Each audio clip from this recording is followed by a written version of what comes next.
Hey, is this thing on? I am Queens.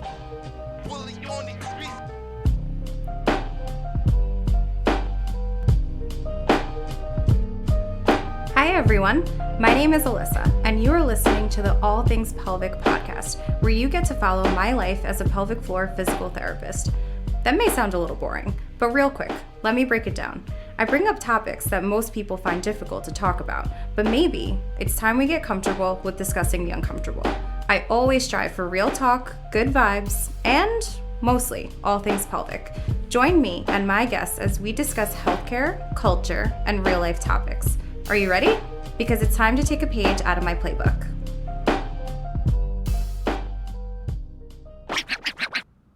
Hi everyone. Because I'm human, there were some technical difficulties when recording the beginning of this episode, but I'm happy to say I was able to save the rest of it. My guest for this episode is Stefanie Pinsley. Before I share her bio with you, I just wanted to say that without her, I probably wouldn't have started my own business when I did, and I will forever be grateful for that. And I probably won't stop saying it either. Here's her bio, and then we'll get right into the episode. Stefanie is a Cornell grad and Google dropout turned marketing and branding coach for small business owners. With her one-to-one coaching and digital course, Roadmap to Rise, she helps new or aspiring online service providers, content creators, experts, coaches, and consultants build their personal brands so that they can elevate their impact, influence, and income. I mean, that's pretty freaking impressive. Enjoy the show. Anyways, I quit my job at Google in February of 2021 after having just a lot of burnout, anxiety, depression. And since then, I've really just been building my own personal brand, my own business, working with amazing clients like Alyssa, Dr. Alyssa, and I guess that's the me in a nutshell. Yeah, I mean, so funny you just called me doctor. I know we've had a whole conversation about that, about like how Yes. sometimes I get flustered when people call me doctor, but I You also, are. yes, and I also very much so appreciate it. But you just mentioned like getting depressed and burnout. Now, just a little background on kind of like big corporations and PT. Um, there's a huge there's like a lot of issues going on with that and burnout right now. I have so many friends that are in bigger PT corporations that they're like, this is insane. We're seeing like 20 plus patients a day in an 8-hour day, which is nuts. You like can't even do the amount of math on that with like how quickly you're seeing a patient. There's that. And then a lot of them are getting depressed. I've even seen lately, like on Facebook groups and stuff, that like there's so many people telling new grads not to get into the profession. And like that kills me and makes me really sad. But I know like for you with working at Google, like you felt the same way. You felt the same way. Well, along the lines of the PT burnout, I've heard that as well. I know Yeah. one of another client in our cohort was also a PT, and he echoed that. And I've even heard that from other friends who are PT. So it's definitely an issue within your industry, and it's terrible. But for me personally, I experienced really severe burnout. I had to take a leave of absence in August of 2020. I have to like reverse it back. It's crazy how time has flown. Yeah. Obviously, we all, moved back home and started working at home in March of 2020. So I flew from San Francisco, packed up my apartment basically, and moved in with my parents in my childhood bedroom. I was working in my bedroom. I was working out in my bedroom, sleeping there. Like, honestly, my life was in there. My work life was so blended. It was just like inextricably linked with my personal life. And so that was an issue. But the real root of my burnout was just a deep, deep unhappiness that I felt with my job. I felt Yeah. like I really didn't have much of a purpose. I wasn't making any sort of meaningful impact. I just felt like I was contributing to a big corporation, but nothing meaningful was coming of it. The work just didn't fulfill me. And so for a while, I tried to push through it, and it really affected my health. And I think as someone with ADHD, if the work that we're doing isn't interesting to us, our brain like shuts off. So I was fighting Yeah. my brain like shutting off all the time, and it completely wore me down. I mean, I was having headaches all the time. I was waking up before my alarm with anxiety. Like stomach aches. I was just irritable. I mean, it was awful. I ended up getting like blood work a little bit after I took my leave of absence, and it showed in my blood work. Like I had inflammation, my cholesterol was higher, like things were not good. So yeah, it really, really affected my health. So ultimately I had to take that leave of absence in August. Yeah. I mean, everything that you're saying, it literally reminds me of when I was leaving my full-time job. It's like, it's really sick.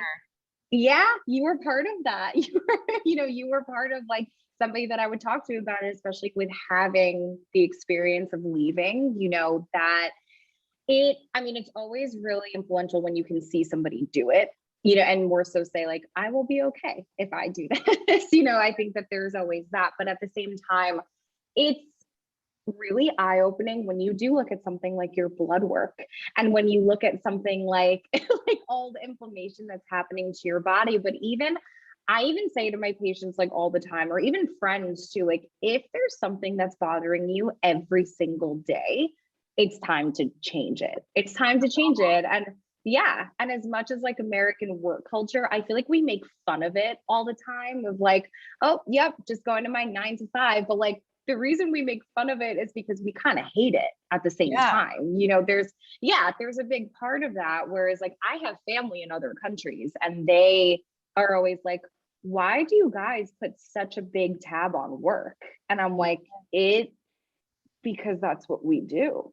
Our productivity is equal to our worth in Yeah. the society. And that's been something I've been trying to rewire in my brain. And it's been the most difficult thing for me. And I've done a lot of mindset work, but trying to reprogram my mind so that when I'm not being productive, I'm not feeling guilty, I'm not feeling worthless. Like there were times when often, and it still happens, where if I'm not actively working, if I feel like I'm taking too long of a break, I get this sense of guilt, of overwhelm, like all these negative emotions, because we have been completely programmed to believe that our productivity is related to, or like directly correlated to, our worth, like how much we are actually able to produce. And that's just not true, and it's really Yeah. detrimental.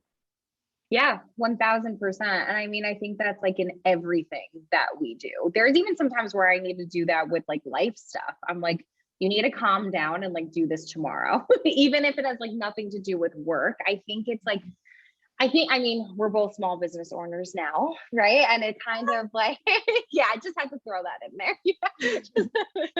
So I think even with that, now with the transition, right, into having your own small business, like I remember you telling us that you kind of had to like take a step back from a lot of things to just like more so pay attention to what you were doing, even if that meant like not seeing friends, or like maybe not engaging in like some dates that you want to go on, or like it. I always say, I think like family and friends could always understand, us like putting things on the back burner, especially to reach a goal. But like, even with that, do you feel like your transition into small business world, that do you still have some of that same corporate mindset, especially since it's now for you, like the business part of it, right? Yeah.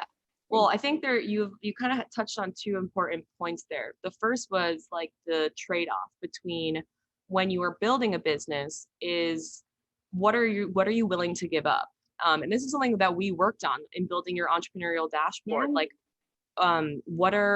Like, what are you going to give up? Because there's always that process. There's always going to be trade-offs. So you may as well be mindful about them. So for me, it was like romantic relationships, friendships, I'm putting on the back burner. But the other part of what you were saying, which is also really important, is the corporate mentality definitely carries over. I work on this every day, not every week, not on the weekends, but every weekday. This is like a conscious part of my world, because I'm always journaling. I'm trying to kind of figure out where my mind's at. And the biggest thing that I've been struggling with that's left over from corporate is my relationship with time. I always felt that I didn't have enough time, that I'm racing against the clock, that I have to get this done at this time. And I always felt this anxiety as it related to time. And I couldn't just feel, that I was flowing and I was exactly where I need to be. So now I do these affirmations that are like, I'm right. Like I'll be meditating and in my mind, I'll say over and over, like, I'm right on time. I'm exactly where I need to be. And I'm trying to really embody that because that causes so much anxiety for me personally. I don't know if you've had that experience. I would love to know what your relationship is with time because this like, Yeah. Oh yeah. I'm literally reeling in my head right now. I'm like, remember to say this because this is yeah, very similar to how I've been feeling, but I'll talk to you about like what I do with that afterwards. Yeah. So yeah, no, it's really just trying to get a healthier relationship with time, with productivity, and also detaching my worth from my results because I think not even just in corporate, my whole life, my worth was directly related to my achievements and my results. I always sort of led with, oh, I went to Cornell or I work at Google. Like that was who I was. It wasn't like, hi, I'm Stefanie. I'm just like, these are my interests. This is where I'm from. It was just so about like what I've achieved or where I'm at. And so now I'm trying to not be so caught up in just the results and what I'm able to produce and how much money I'm making, and more so like measuring my well-being because Yeah. we all know that when your number one goal is to just maximize sales or your results, it's going to take a toll on your mental health, your physical health, your general well-being. Um, and so that's another thing that I'm really trying to be more at peace with myself by just being. Like we are human beings. We are just meant to be and exist. That's inherently, we have inherent value just in being, but we're not like human doings. Like we don't have to be doing something all the time in order to be I love valuable. that. Yeah. I don't even know why I said that, but it's something that I'm really trying to work on because I just want to learn to be at peace with myself regardless of where I'm at in society, if I'm doing something that's socially acceptable, etc. Yeah. Yeah. I mean, yes to literally everything you just said. Yes. But I And I want to think, hear, oh, sorry, go ahead. no. Oh, like how I deal with time and everything. Yes. Yeah, definitely. I got you. Don't worry. I feel that I've been trying really hard to do that, but now I was like this even beforehand as well. So similar to you, right? It was really hard for me to just kind of stay in one place and kind of accept that. Now, like I'm definitely a planner in general. And I think like in order to have your own business, like you do need to be a planner and like you do have to be organized, right? And one thing that kind of hit me, two things that have happened kind of recently where I was like, I need to kind of change something. I have to change something. And it wasn't even anything detrimental that happened. It was nothing detrimental, but it was like, I need to change something where I have to be a little bit more present, I would say. So the first thing that happened was, like I now have a biller, right? Like I have somebody who works under me to like help me with patients and everything. Yeah. And again, kind of to help me stay organized and stuff. And she emailed me and she was like, hey, can I call you really quick? And I was like, oh my gosh, of course, but I have a patient and I have this. And she was like, yeah, no worries. Like, what time do you need me to call you? She was like, you're good. I understand that like you're running a business. And I backtracked a little bit. And even though it was nothing bad that happened, I backtracked and I was like, why did I just like freak out? Why did I just freak out? So I realized about myself that I still have this battle of kind of like wanting everything done right away, which is funny because I'm a PT and it's like the most conservative treatment you can have in the world. Like it's literally the most conservative treatment. So it's like, why do I have that mindset? And it made me realize because like, this is mine. And like, I want things to be done right away. But then it was funny on the phone with her, she was like, you don't think past 7, like you might get an email response from me saying like, thank you, I received your email and like, we'll get back to you as soon as possible. And I was like, yeah. And it made me realize that it's like, just like how everybody else is not doing everything all the time, you need to do that too. And then the second thing that happened, and this again was like no bad blood from my friend whatsoever, but she texted, my birthday was last week. It was a fun happy week. belated. Thank you. It was a fun week. It was a fun weekend. And one of my friends texted me and she was like, hey, I wanted to catch you now because I just want to get a date in the book because I feel like you're always doing something. And like, it wasn't like, yeah, and it wasn't like bad blood at all, but it was also just like, oh God, is that what I'm known as? You know, like, is that, you know what I mean? Like, is that Yes. what I'm kind of like known for, right? I'm just like, let me catch you now, or else like there's, you know, there's going to be a bunch of other things that you're doing too. So I kind of reminded myself last week, like there's a reason why I am going into this and like why I do want to work for myself. And that's why it's to hang out with friends and to see my family more and to like have more time for myself. So it's my relationship with time is still kind of a battle, I would say, especially for right now. But I also like, I just started my business too. So I'm even hitting a point right now where it's like some of the legwork is gone, you know, all those days of like kind of rushing to maybe like get certain things in my office or, you know, get my biller set up and get like all these things set up. I'm like, oh, well, that's done. So like, yes, there's a bunch of other little things to do, but now it's becoming routine, which it's since I've been in bigger corporations for a while, it's kind of hard for me to realize now, like, oh, I do have time.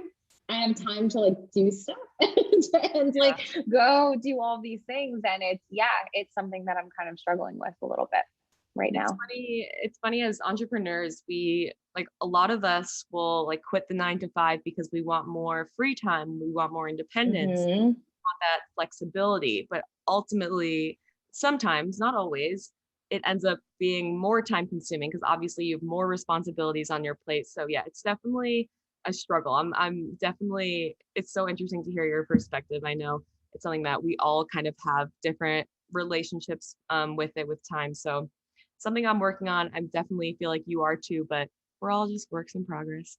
Yeah, just like anything else, right? So I think and I don't know if you have like some mentors that you talk to about like certain things for like small businesses or even just like somebody that maybe you took a class with or something, you know, just to like pick their brain about stuff. But like that's what two of my really good friends, like they started their own PT practices and they're just like, I call them like when I'm like freaking out about something and they're like, yeah, like that's, you know, this is part of it. Like this is, you know, part of what might happen, you know, within our business. But they were like, also, this is the beauty of it too. Like just because I run my stuff this way doesn't mean that you need to run it that way too. So that's like, that's also another thing too, is like, since I do have some mentors that I follow, I'm kind of like, oh, but I don't necessarily have to do it that way, you know, and I don't have to book my patients in that way. And I don't have to do this. I don't have to do that. So that's also been a weird, liberating thing, but like also a struggle. And I'm sure you kind of felt that way too, where you're like, I mean, even times with us, I'm sure there were times where you were probably like, am I doing this right? Like, am I all the time. Yeah. And I think that's like, it's such a weird thing about going into a small business kind of framework. But you know what's wild? Well, two things. Today is International Women's Day. So by the time I release this, it will not be International Women's Day. However, cool that like that's a thing. I actually didn't know that like that was a thing, but it's like I actually thought about it today. I was like, oh, I'm recording this with Steph and we like have our own things and we have and it's such like a cool, it's a cool vibe. But then also just in general, like the workforce is changing a lot now. And like you and I were part of that, like the great resignation and all the things that kind of need to change within work life. And, you know, I know we brought up the 9 to 5 situation, but it's funny because I feel like now it's not becoming more of a joke, but people are genuinely trying to change things about it. Like I know there's more talk about like a 4-day work week, which I think is awesome. But then it's also like, what are the pros and cons of that too? You know, like there's always going to be something, I feel, but what are your thoughts on that? What are your thoughts of like the changes in the workforce right now? It's so interesting. We're honestly living through history, but Yeah. I see it really, it's very pronounced on TikTok because people talk about this so Yes. openly. And one theme that I've seen is there's just this collective sort of like quote unquote waking up. And whether or not you want to make that spiritual or not, I think more people are really trying to like they're noticing like, okay, I'm not fulfilled here. I'm not happy. This job is taking too much from me. COVID showed me what's important. It showed me that my family's important, my health's important, and I'm not prioritizing these things. So more and more people are saying, you know what, like I want to be able to prioritize my mental and physical health. I want to have more free time. I don't want to make my life about work and make my identity so much about work. So that's one thing I've seen. I think there's also just a collective sense that it's almost like we're at this tipping point, and I'm not quite sure where it's going to go because with the great Mhm. resignation, there were so many people, ourselves included, that quit and decided to work for themselves. And I think it's going to be really interesting to see how this pans out in 2, 5, 10 years. Like, are people, I think there's going to be a good group of people that probably go back to the 9 to 5 because they realize that maybe entrepreneurship is not necessarily what they want. Maybe it's just too much responsibility. They miss the routine, they miss the structure. I think that's going to happen potentially. Mhm. But Yeah, I could see that. I think there's going to be just a general shift to this like digital nomad life where people are just working from wherever, taking their laptop to freaking Bali and like running a business there because you can, right? I mean, you can sell digital products online, you can run courses, you can run programs, and there's so much opportunity here. Obviously, there's a lot of people who are kind of showing up in a scammy, not nice way, but I think we're going to see a lot more people being digital nomads trying to create this lifestyle for themselves. But honestly, I just have such a question mark for like, what is this really going to look like? Like, Yeah. how are companies going to be forced to change? And I think employees right now have the upper hand because we're saying, sorry, we don't want to come, like, we don't want to come into the office. We want to be able to work remotely. Before, it was just inherent that you go to the office. Now it's like Yeah. companies are putting in the headlines on their LinkedIn job posting that it's like fully remote because that's what people want. So I think that that power shift is great, that we can start to take back some of that power and change the things that, are important to us. But yeah, I have no idea what's really going to happen, but those have been like the major things that I've really noticed, especially on TikTok. Yeah. And it's funny, you just said something that I think is like kind of funny because like I've had friends talk about it too, how they were like, how are you going to tell us to work remote and like it's all functioning more than fine, if anything better? And now you want us to come back into the office. Like it's Yeah. kind of like, wait, what? Like what happened? Like what happened here? But it's one thing they said, which made this very interesting to me because I've only worked for like one larger corporation. So I never really got all of these like perks and like, like all of these like crazy things. But they were like, are you guys going to pay for my commute again? Are you going to, it was like they listed out like all these things and like there was no talk about that. And I was like, oh no. So it's like as much as some of my friends did want that hybrid model, they're also realizing like how much went into that hybrid model too, of like going home, like going into the office and then staying home. But yeah, I think you're right. I think as much as, and of course I want like you and I to thrive in like a small business setting. And I think we're also the type to like make it work as well. But like, I think that is the beauty of also having, I guess, that work life too. Like, the bigger corporations, like they wouldn't be here unless they were meant for something, unless they were meant for that. But at Yeah. the same time, I do think you're right. I think that like some people might kind of fall back into that work life because like maybe it wasn't for them. And And it's that's okay. okay. It's Yeah, I was just, okay. yeah, No there's shame in that. I've thought yeah. about it honestly because Yeah. there are times where I'm just like, it's easier to be an employee.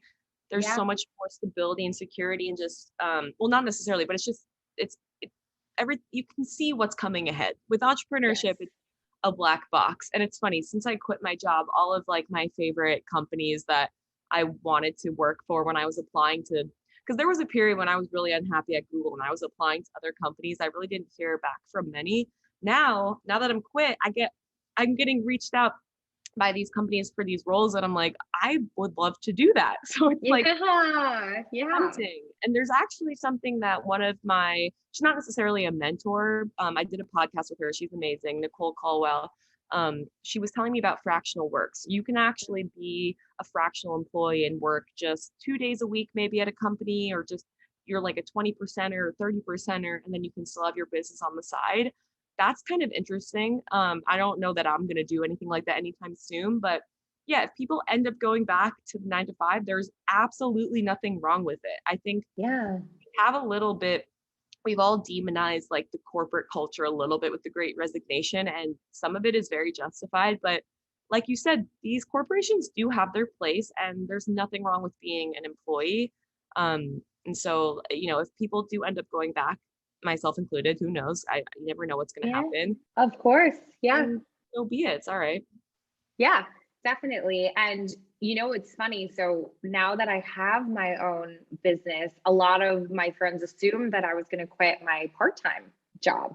They were like, oh, well, like, aren't you? So backtrack a little bit for it. Yeah, the Broadway one. So now I do work for one of it's funny. We started off as, she started off as my boss, but like, she's now one of my great friends. And I just feel like we kind of like helped each other with the pandemic. Like I started out just working 2 hours a week for her, like 2 hours a week. She was, and that's why I've always loved her, because she was like, this is what I can offer you and like promise you for the weeks that I give you. And like now I work for her for 2 full days along with doing some of the Broadway shows. So it's like it led up to definition of it. You're the definition of like doing fractional work. I love that. Exactly. So that's a big reason why I took the leap into doing my own thing, because not only do I have her work behind me, so it's like I do have that steady income coming in, but at the same time, she's also a boss who like wants to help me. Like, how often do you come along for that? And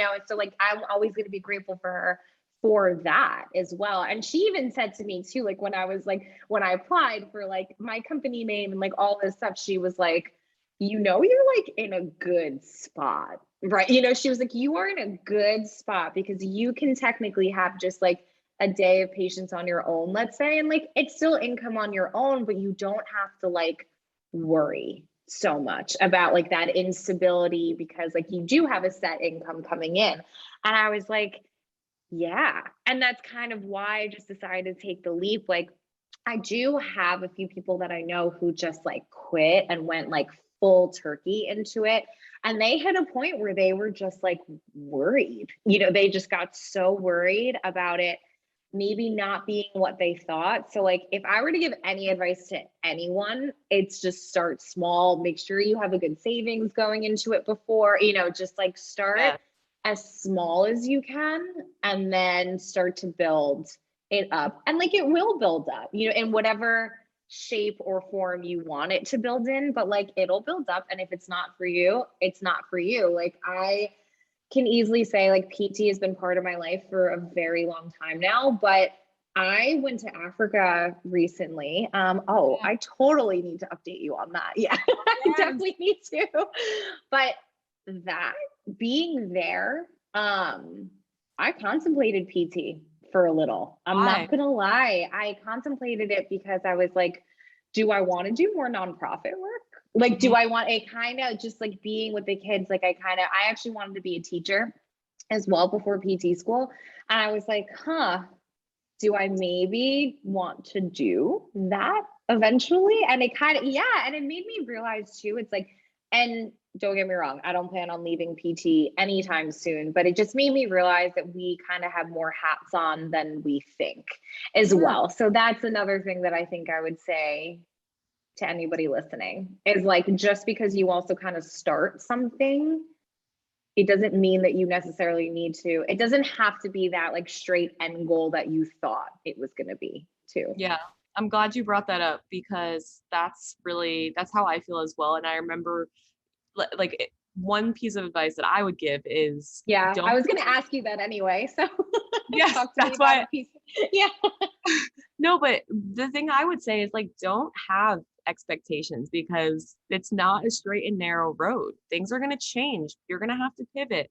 You may not, it's not going to turn out to be as glorious as you had expected, especially when you're, I think there's this like honeymoon period when you first quit or when you first start a business. And you like Yes. are liberated from that 9 to 5 and everything just seems amazing. And there's so much possibility and you see how much freedom you have.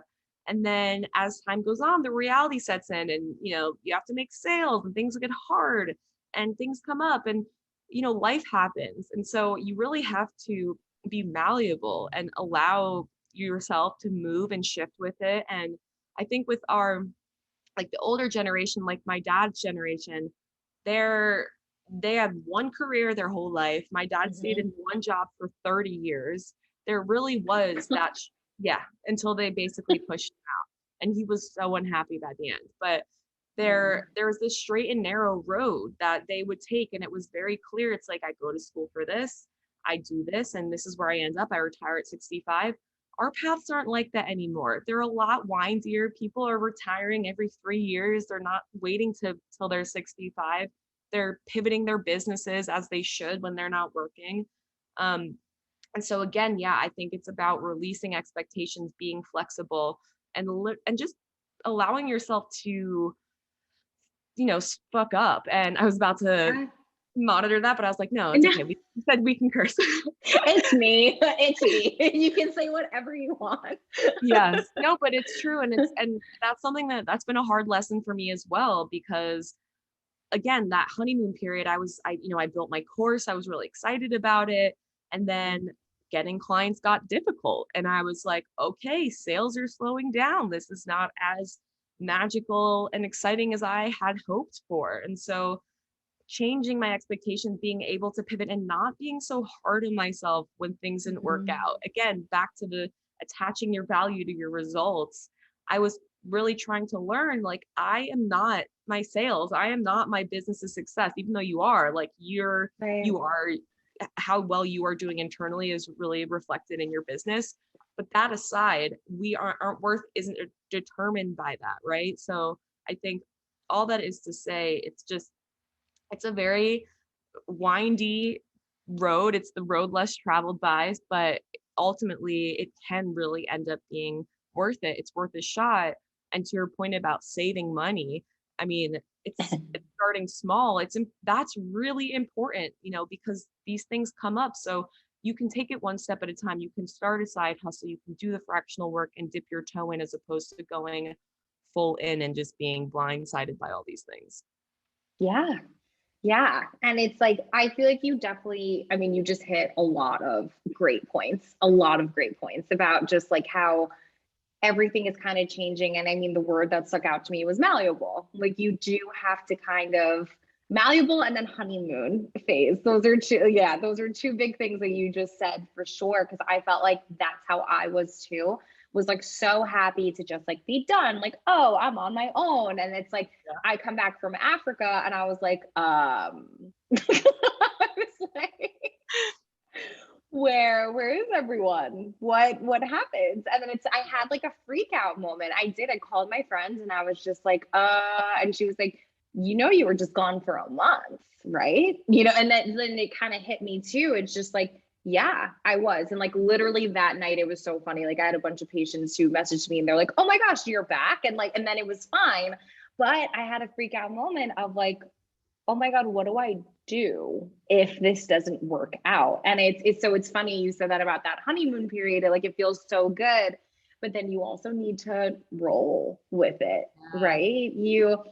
I have one more question kind of relating to hardships a bit, but then I definitely want to end on like more of a positive note of like some of the reasons why you started, you know, and like why, like what are the good things about kind of now and like what you're happy with. But with the hardships part, was there anybody kind of in your life, and you don't have to get like too personal about this by any means, but like was there anybody who just kind of told you like, I don't think this is a good idea? That Not kind of like really. tough love, type of vibe, or? I mean, not that definitively, but I did have Mhm. friends that were like, maybe you shouldn't just quit. Like maybe you should build this Yeah. up on the side, which I'm now telling people not to do what I did, which was like Sure. quit Yeah. and build it. I can't say that I had a lot of naysayers. I mean, obviously at the beginning when I first started floating this idea of entrepreneurship and quitting Google to my parents, they're like, are you sure? But no, ultimately everyone came around and supported me 100%. And I'm really lucky that's not the case for everyone. But I know that does happen to a lot of people. And you kind of have to put the blinders on and stay focused on what's important to you, build your sort of mastermind group of people who are in a similar boat so you can kind of all lean on each other when you're not getting that support from your family and friends. Because inevitably, whether it's your parents telling you not to do it or some stranger online, some troll being like, you're gonna fail, like, it's gonna happen. So you kind of have to build that force field around yourself, if you're serious about it, and push through and just kind of block them out, because it's inevitable. They'll come and they'll kind of plant seeds of doubt, especially when they haven't done it themselves, so it Yes. seems so big and scary and impossible to them. Yeah. And I mean, I love that. I honestly had kind of a similar vibe too, where it was more so just friends, family looking out. It was never like a nope, don't do this. Yeah. Every single one of them was like, you very much so have the, capability to do this. However, maybe just like start to build up slow. And, it Yeah. was that type of vibe for me too. So like, I completely get that. And I definitely would say that we're lucky. I think I ask it more so because of, I feel like there's so many people who are like, nope, so and so didn't believe in me, and like then I did this, which like I always love to hear that, but I love to hear more when somebody kind of has that support and everything. So yay for that. um, but what has been the best thing for you about starting your own business? What has been the best thing? I just feel like I have reclaimed myself, like in every sense. Yeah. I've reclaimed my creativity, my time, my schedule, I just feel so much more freedom. Like when I used to work for a corporation, I felt like they owned me in a way. Like Yeah. I felt like even when I wasn't on the clock, not that I was ever working on the clock, but even when it wasn't like, 9 to 5, I still felt this feeling of being tethered to this company and that they own me. Now I just feel so free. Like I love, love, love being able to sleep in if I didn't go to sleep early enough, or if I went to sleep too late the night before, because I can do that. I can make that decision. I love being able to take a vacation whenever I want and not have to get it approved, and just decide that Mm-hmm. when I'm scheduling my Calendly for clients to book with me, I can just say I'm not doing Mondays. That's what Yeah. I want, and Yes. that's what I do, and I love that. That to me is just the general freedom, time, location, creative, all of that. It makes me feel so much more liberated, and like I can really just stand in my own power as opposed to feeling like someone owns me. But I would love to hear your answer to that as well. Yeah. Definitely the freedom aspect. That's like not even a question. It was very similar to you, where I definitely got into more of like a depressive mode, even physically. Like there would be times where like I felt just like inflamed. Honestly, like I felt weirdly inflamed. I would always had like a weird feeling in my chest, and it was anxiety, and it was, I even had like true panic attacks like before I quit my job. And like I just want to say, especially if anybody knows where I was working before, like it was not my actual job. I just like want to make that known. I think that like for me it was just still working that full-time life, and like I just knew I wanted something different. um that was my biggest thing. But yeah, I love, love, love, love. Like it's so true what you just said. Like I decided to not work this Saturday coming up, and it's like my patients have no problem with it. They're like, cool, see you next week. Or they're just like, Yeah. great. So, and that's the nice part about it. Where I think old me would have like felt bad if I was taking off, and it's like, not anymore, not anymore. And it's really, really nice to have like that freedom and that autonomy. So Yeah. yeah, I would say that's my favorite thing too, definitely. And more so getting to treat how I want to as well. That part is great. That part's awesome. Because unfortunately, in some places, like there is some sort of dictation on that. Yeah, and that could be a whole podcast in itself. That could be a whole podcast episode. But yeah, I'm so happy to hear that. And it's so nice catching up with you and just seeing that you're doing well and everything. But where can everybody find you? And just so everybody knows, I'll put this in the description and everything so that you guys can find Steph, especially if you're looking to start your own business too. Yeah, so you can find me. I'm primarily on Instagram and TikTok the most. So my handle is steph.pinsley. You can also just email me if you want to chat, steph@roadmaptorise.com. I always say if you ever just want to like chat, DM me, like I'm so open to that. You guys can totally DM me. Don't do it on TikTok because I won't be able to see it on there, but on Instagram I will. So really that's where they can find me. I have basically a self-paced digital course, Roadmap to Rise. Alyssa was a client in the group coaching program, but I basically a course. So if you guys are interested in building your own personal brand, sort of mastering the content, marketing, social media, etc., that's another place that you can find me virtually, digitally. But yeah, that's really it. Again, though, if you want, you can also email me, steph@roadmaptorise.com. Yay. Thanks for being on here, Steph. It was a pleasure. Of course. Awesome.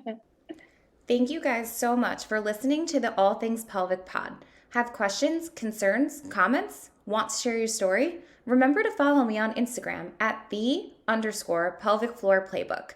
DM me, share my stuff, like it, and let me know what you think.